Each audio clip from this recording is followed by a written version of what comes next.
Hello friends and welcome to Gyan Ganga classes. और आज हम लेकर के आए हैं क्लास 6 हिंदी वसंत का पाठ नंबर 4, जो है एक कविता चांद से थोड़ी सी गप्पे। इसे लिखा है शमशेर बहादुर सिंह ने।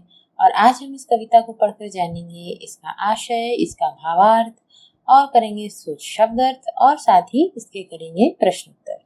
तो चलिए शुरू करते हैं।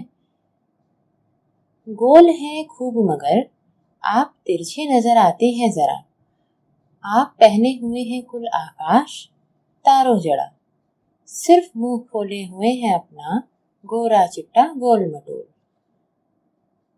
इन पंक्तियों से कवि क्या कहना चाह रहे हैं? इन पंक्तियों इस कविता में कवि एक बच्ची के बारे की तरफ से ये पूरी कविता लिख रहे हैं। और वो बच्ची चांद से कुछ बातें कर रही है। क्या बातें कर रही है? वो चांद को देखकर कहती है कि आप बहुत ही गोल हैं, पर कुछ तिरछे से नजर आते हैं, यानी तिरछे यानी थोड़े टेढ़े से नजर आते हैं। वह आकाश को उनके वस्त्र बताती है। क्या लिखा कि आप पहने हुए हैं कुल आकाश तारों जड़ा, यानी आपने आकाश को अपने वस्त्र की तरह पहना हुआ है और साथ ही आकाश में छाए तारों को उनके वस्त्र के सितारे बता रही है जो चमक रहे हैं। चांद का सारा शरीर वस्त्र से ढका है, केवल वो कहते हैं कि आप अपना गोरा चिट्टा गोल मुंह ही हमें दिखाते हैं, बाकी तो आप अपने आप को वस्त्र में लपेटे हुए हैं। अपनी पोशाक को फैलाए हुए चारों स्मित आप कुछ तिरछे नजर आते हैं, जाने कैसे। खूब है गो की वाह जी वाह, हमको बुद्धू ही निरा समझा है, हम समझते ही नहीं जैसे कि आपको बीमारी है। आप घटते हैं तो घटते ही चले जाते हैं और बढ़ते हैं तो बस यानी कि बढ़ते ही चले जाते हैं। दम नहीं लेते जब तक बिल्कुल ही गोल न हो जाए बिल्कुल गोल, यह मर्ज आपका अच्छा ही नहीं होने में आता है। इन पंक्तियों में वो लड़की चांद से कहती है कि उनकी पोशाक चारों दिशाओं में फैली हुई है। स्मित यानी दिशाएं, चारों दिशाओं में फैली हुई है। और वह कहती है चांद से कि चांद उसे बेअकल या कमअकल न समझे।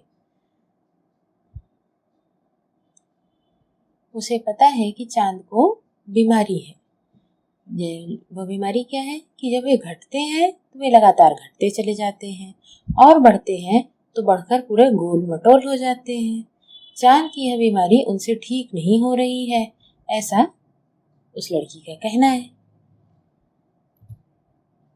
तो इस कविता में हमने क्या जाना?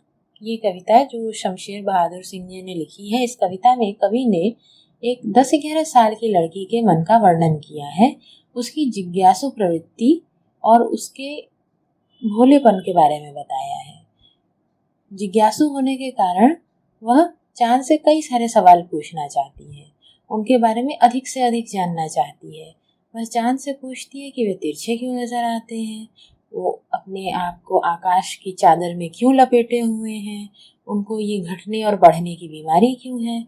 और इस तरह से उसके अंदर, मन के अंदर आने वाले अनेकों सवाल इस कविता के माध्यम से कवि ने हम तक पहुंचाए हैं। तो चलिए अब करते हैं इसकी थोड़ी सी प्रश्नार्थ। तो इसका पहला प्रश्न क्या है कि आप पहने हुए हैं कुल आकाश। इस पंक्ति के माध्यम से लड़की क्या कहना चाहती है? पहला, चांद तारों से जड़ी हुई चादर ओढ़कर बैठे हैं, या दूसरा, चांद की पोशाक चारों दिशाओं में फैली हुई है। आप किसे सही मानते हो? आप पहने हुए हैं कुल आकाश, इस पंक्ति के माध्यम से लड़की कहना चाहती है कि चांद की पोशाक चारों दिशाओं में फैली हुई है। वह अपनी रोशनी से सारे आकाश और सारी पृथ्वी पर अपनी रोशनी फैलाए हुए हैं। पूरा आकाश ऐसे लग रहा है जैसे कि वह उनकी पोशाक है।